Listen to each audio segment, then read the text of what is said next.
Le 25 décembre, une sagesse pour aujourd'hui. Une oreille attentive. Un anneau d'or et une parure d'or fin, tel est pour une oreille attentive le sage qui réprimande.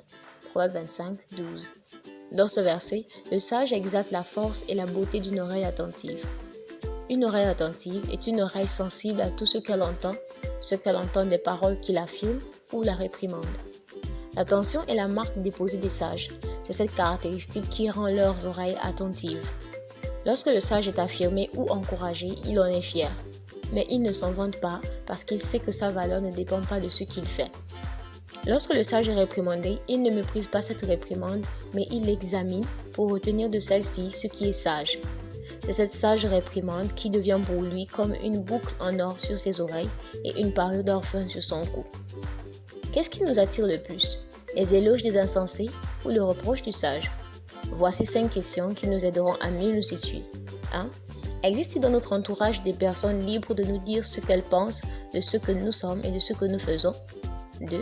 Existe-t-il dans notre entourage des personnes libres d'oser nous reprendre, même si elles se trompent? 3.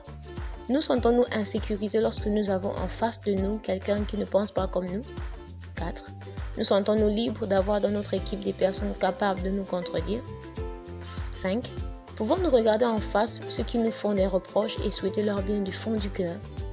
Si notre réponse à l'une au moins des questions ci-dessus est négative, alors nous savons nous-mêmes ce qui nous attire le plus et quel genre d'oreilles nous avons. Jésus dit, « Mais heureux sont vos yeux parce qu'ils voient et vos oreilles parce qu'elles entendent. » Matthieu 13, 16. Jésus dit cela à ses disciples parce qu'ils ont reconnu leurs péchés et qu'ils ont cru en lui, contrairement aux pharisiens et aux scribes qui se prenaient pour des justes aux yeux de Dieu et ne supportaient pas les reproches de Jésus.